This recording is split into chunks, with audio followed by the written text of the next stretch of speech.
As you can see, we are at the Hannity Big Board tonight for a very special reason. Tonight, you see all this? All this here? We're going to untangle the giant web of Clinton scandals and corruption. It's unlike anything we have ever done on the show before. It's coming up in just a few minutes. But first, the Attorney General, Jeff Sessions, he appeared to downplay the idea of appointing a special counsel to investigate the corrupt Uranium One deal and the pay-to-play Clinton Foundation issue. However, sources are telling me tonight Sessions may in fact not be revealing all of his cards. Now, I can tell you this tonight from what I am hearing. Investigations may already be underway, and things apparently are moving very quickly. Now, keep that in mind while you listen to this exchange between Ohio Congressman Jim Jordan and the Attorney General Jeff Sessions about appointing a special counsel. Watch this.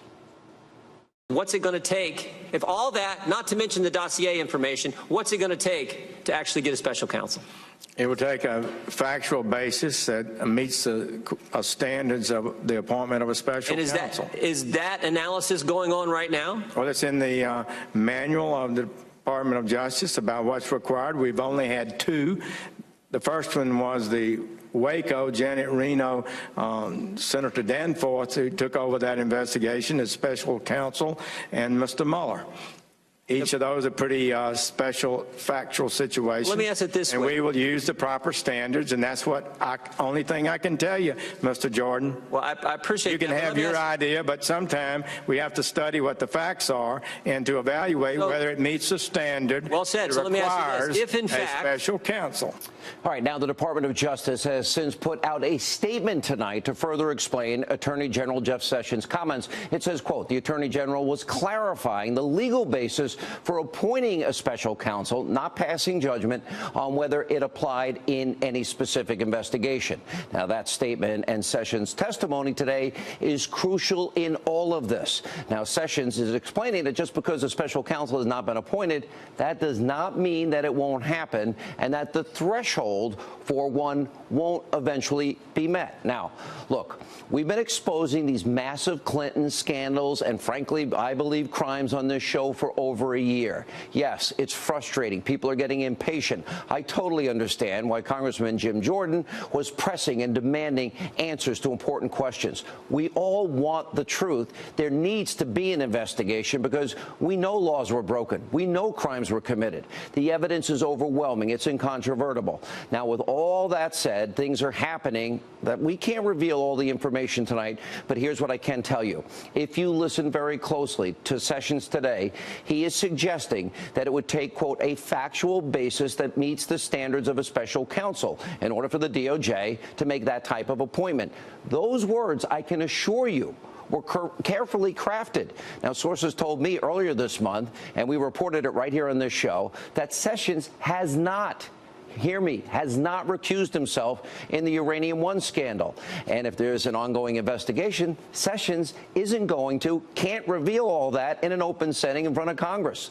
Now, we're going to have a lot more to say about these things in coming days. Now, Congressman Ron DeSantis, he also had a very interesting exchange with the Attorney General today. Watch this.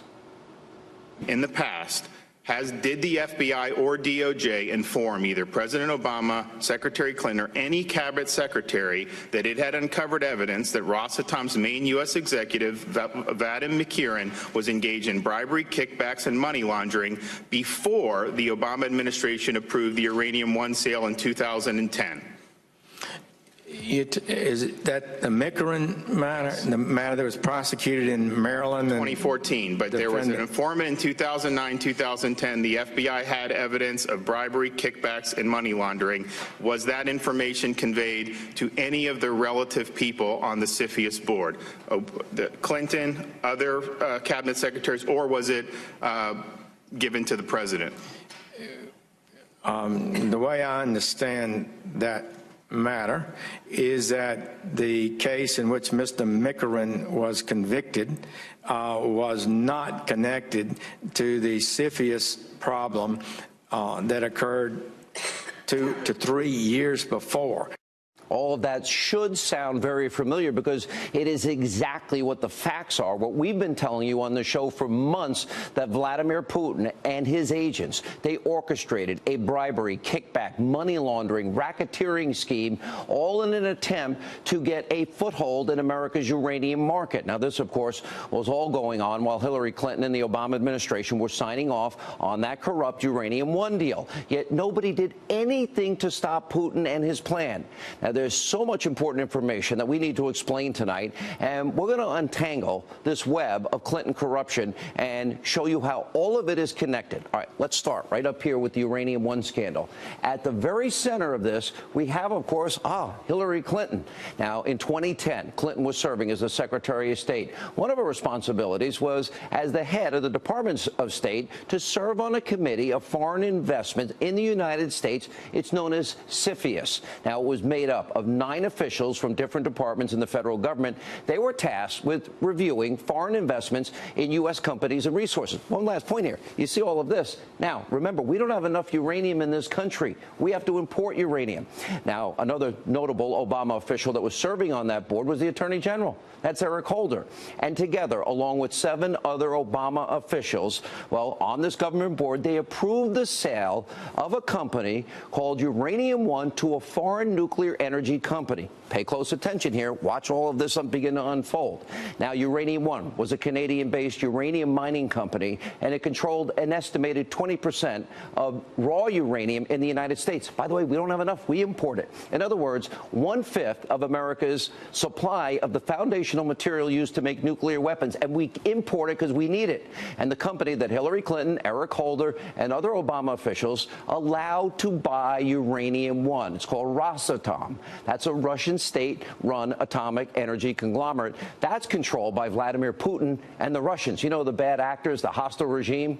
Now, to put this simply, then Secretary of State Hillary Clinton and others, 9 total, approved a Russian takeover of 20% of America's uranium supply in 2010. Now, that's all while Vladimir Putin was becoming more and more hostile on the world stage. Why would anyone, let alone members of our government, think it's a good idea to let Putin control 20% of our uranium supplies when we don't have enough? It never made sense. It still doesn't make sense. It's not like America has a lot of uranium to begin with. Guess what? Hillary Clinton, Eric Holder, if you look at all of this up here, and the rest of the Obama administration, I argue, created a national security crisis. This is insanity. And then in 2010, during the very same time that the Uranium One deal was being reviewed by the government board, former President Bill Clinton, he sought approval from his own wife's State Department to meet in Moscow with high-ranking board members of this group, Rosatom, that controls all their energy there. The request was made while Bill Clinton prepared to give a $500,000 paid speech in Moscow, twice his usual speaking fee. The bank involved, by the way, had a financial interest in all of this, Uranium One, and it was called Renaissance Capital. And they have links to the Kremlin. And it was actively lobbying for the Russians to take over Uranium One. Now, ultimately, the speech took place, but meeting with Rosatom never happened. Instead, Bill Clinton just sat down with Vladimir Putin himself. Now, the last piece of this web of corruption is the Clinton Foundation. Now, between 2009 and 2013, the chairman of Uranium One used his family foundation to make millions of dollars in donations to the Clinton Foundation before and after Hillary approved the sale of the company to Putin and Russia. And that's not all. Other Uranium One investors, guess what? They also donated millions of dollars to the Clinton Foundation. Now, where I come from, that sounds like a quid pro quo. That's what we call pay to play. Now, look at all of that. You see that? Okay, that's only part of it. Now let's turn to the second ongoing Clinton scandal. Now, no matter how much Hillary Clinton deflects and ignores this issue, the scandal surrounding a private server will not go away because she broke the law and she got away with it. This all started in 2008. Private server, email account, set up under the name of a former Clinton aide. In 2009, Hillary Clinton becomes Secretary of State. She uses that personal email account to conduct official State Department business where she sent and received top secret, special access program, classified information. You're not allowed to do that. This came to light in 2015 after the House Select Committee on Benghazi subpoenaed Hillary Clinton's emails related to the Benghazi terror attack. Following the subpoena, an employee of Platte River Networks, that's that small mom and pop shop in a bathroom tech company, well, they were responsible for servicing Hillary Clinton's private server. And let's see, they deleted what? Over 30,000 emails using something that's called BleachBit. It's like acid washing your hard drive. Then once all of this was revealed, and because of concerns that Hillary may have mishandled top secret government information, the FBI actually opened a criminal investigation to find out what's going on here. You're not allowed to do this. The person in charge of the investigation was then FBI Director James Comey. See how this is all beginning to come together here? Oh, pretty interesting.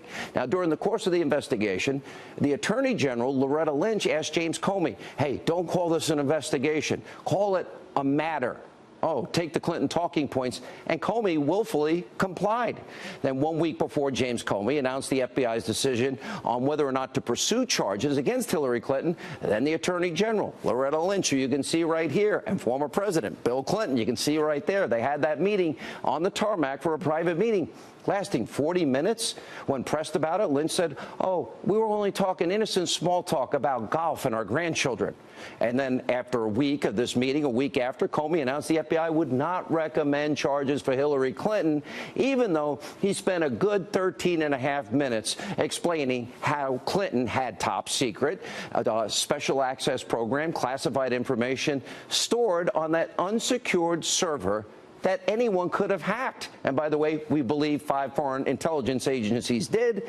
And we also since found out that the original draft of Comey's announcement, well, it described Clinton's actions as grossly negligent.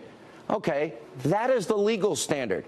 But then after 3 drafts, it was changed to extremely careless. They didn't want to cite what the actual law said. And we also know that Comey made his decision not to recommend charges against Clinton before he ever interviewed the key witnesses in the case, including Clinton herself. The fix was clearly in. And that's why all of this here needs to be investigated. Look how important. Look how this all begins to tie together. One common thread? Hillary Clinton. Now, our third scandal involves Fusion GPS and the fake news Russian propaganda anti-Trump dossier. Now, of course, at the very center of this scandal, there you go. It's Hillary Clinton again. And during her failed run for the White House, the Clinton campaign paid millions and millions of dollars to a law firm. It was named Perkins Coie for legal fees. Now, the Clinton-controlled DNC also paid millions of dollars to this same very law firm during that same period. A lawyer within the firm then employed a consulting company, you've heard about it, Fusion GPS, which in turn utilized the services of a former foreign spy. There's Christopher Steele. Steele used the current and former Russian government sources to create the now infamous, totally discredited, fake news, Russian lies, propaganda, misinformation dossier. That was all in an attempt. They paid for it. She paid for it to influence you, the American people, and the election, and lie to you and propagandize to you. Now, prior to the election, this dossier was secretly shopped around, eventually ended up in the hands of Senator John McCain. McCain passes the document to the FBI Director, James Comey, and now there are concerns that this fake dossier was used as evidence in order to justify a Russia collusion investigation into the Trump campaign. In other words, was this dossier actually used in a FISA court to get a warrant to surveil the Trump campaign or an opposition party? This dossier was not made fully available to the public until BuzzFeed ended up publishing it on January 10th of 2017, well after the election. Well, now we turn our focus, see this? Another one, another troubling scandal, and questions that are raised over a former Democratic IT staffer. Now we begin this time with Florida Congresswoman Debbie Wasserman Schultz. Change of pace, one of Hillary Clinton's top allies in the Democratic Party. Now, she employed an IT staffer named Imran Awan. Now, Awan and several of his relatives, all right, they all worked for congressional Democrats as IT staffers for years, and they reportedly earned between $2 and $4 million, all while having access to House servers. And earlier this year, well, news broke of an investigation into Awan and his family. They were double billing. How did they do that? And stealing House equipment. Democratic lawmakers rightly fired Awan and his relatives, and he was denied access to the House servers. But as Fox News has reported, Debbie Wasserman Schultz, she kept him on her payroll. Then in March of this year, Awan's wife and their children flew to Pakistan, where Awan had been sending a lot of money. And finally, Awan was arrested in July at Dulles Airport in Virginia. He was trying to board a flight to Pakistan and was charged with bank fraud, all while some fear that he was responsible for exposing House Democrats' information online. Now, meanwhile, Debbie Wasserman Schultz is defending her decision to keep this guy on the payroll despite the fact that he was under investigation and only fired him after his arrest. And now, in tonight's final, if you will, scandal, we have more shocking evidence when it comes, she's back, to Hillary Clinton as it relates to the fix being in. The Democratic Party is now in disarray following revelations that Hillary Clinton rigged and stole the 2016 primary. Now, this scandal started all the way back in 2015 when Hillary Clinton declared her candidacy for president. Now, at the time, one of Clinton's strongest supporters was none other than Congresswoman Debbie Wasserman Schultz. She was serving as the chair of the Democratic National Committee. Hillary Clinton, well, she wanted nothing more to be president. But the socialist senator from Vermont, Bernie Sanders, he was standing in her way. Poor Bernie, right? The primary fight was close. And in July of 2016, just days before the Democratic National Convention, WikiLeaks releases thousands of emails allegedly hacked from key DNC staff members. Those emails, they exposed how the DNC was working against him. The fix was in for her. Now, in response to the DNC hacking, well, did Wasserman Schultz and the DNC go to the FBI to investigate alleged cyber attacks? No, of course not. Why would they do that? Instead, they hired a law firm. Again, Perkins Coie. Sound familiar? Remember them? That's the same law firm from the discredited Fusion GPS anti-Trump dossier. They're the ones that were connected there. And as you can imagine, people were outraged over what was discovered in the leak. And Wasserman Schultz, she had to step down on the eve of the convention. She was replaced by Donna Brazile. Donna Brazile just wrote a book. In that book, Donna Brazile slammed Wasserman Schultz, as you can see here, and by saying that she let Clinton headquarters in Brooklyn do whatever they wanted. They were running the DNC. She revealed that a secret contract existed between the Clinton campaign, right here, and the DNC. And Brazile exposed how Hillary Clinton and her campaign had total control of the DNC's finances, strategy, personnel decisions, budgeting, data analytics, and mailings. And for all of you who would have voted for this man, Bernie Sanders, you were cheated. The DNC sold you out, and Clinton literally stole the primary election. Look, these are all massive scandals. For years, we have been warning you about the web of corruption committed by the Clinton crime family that they've gotten away with for decades. And now, take a look at this. It shows the entire scale of the Clintons' willingness to do anything and everything to gain power and wealth at all costs. Look at this. Pretty amazing. There's so much to investigate.